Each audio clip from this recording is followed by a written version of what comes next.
السلام علیکم۔ آج کی ویڈیو ہے صبر جمیل کسے کہتے ہیں۔ یہ ویڈیو سب کے لیے نہیں ہے، جو جاننا چاہتے ہیں ان کے لیے ہے۔ تو صبر جمیل آپ نے سوال کیا تھا، تو میں نے سوچا اس کا جواب دیا جائے، تو یہ ویڈیو آپ کے سامنے حاضر ہے۔ چلیے ویڈیو شروع کرتے ہیں۔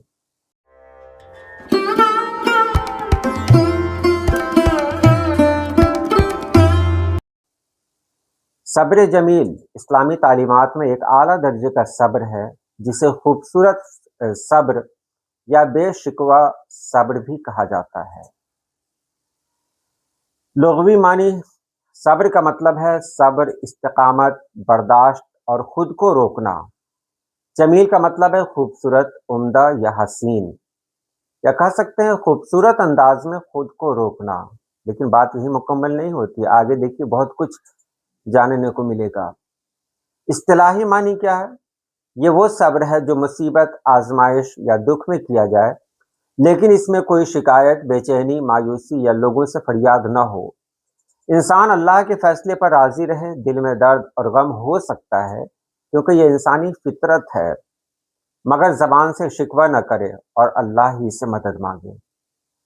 یہ صبر فعال اور خوبصورت ہوتا ہے، یعنی مصیبت کو اللہ کی طرف سے آنے والا فیصلہ سمجھ کر قبول کیا جاتا ہے، اس پر راضی رہا جاتا ہے اور اللہ پر بھروسہ رکھتے ہوئے آگے بڑھا جاتا ہے۔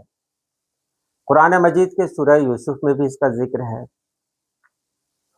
جب ان کے بیٹے حضرت یوسف علیہ السلام گم ہو گئے تو انہوں نے صبر جمیل اختیار کیا۔ اور بھی قرآن کی صورتوں میں اس کا ذکر ہے۔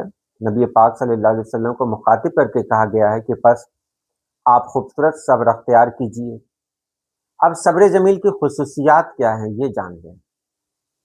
مصیبت میں لب شکایت نہ کھلنا، لوگوں کے سامنے بے چینی یا مایوسی کا اظہار نہ کرنا، البتہ اللہ کے سامنے رونا، دعا کرنا جائز اور بہتر ہے۔ درد اور غم کا احساس ہونا نارمل ہے، سب کو ہوگا، انسان ہے تو، لیکن اسے اللہ کی عبادت اور بھروسے میں بدل دینا۔ یہ صبر اعلیٰ ترین درجے کا صبر ہے جو ایمان کی مضبوطی کو ظاہر کرتا ہے۔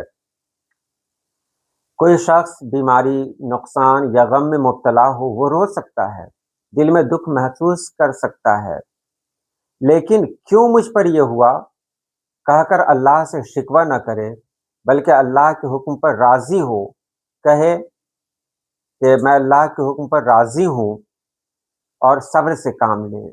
صبر جمیل اللہ کی مدد اور کامیابی کا بڑا ذریعہ ہے۔ اللہ پاک ہم سبھی لوگوں کو صبر جمیل کی توفیق عطا فرمائے۔ آج کے لیے اتنا ہی۔ اللہ پاک ہم سبھی لوگوں کو خوش رکھے، آباد رکھے۔ اللہ حافظ۔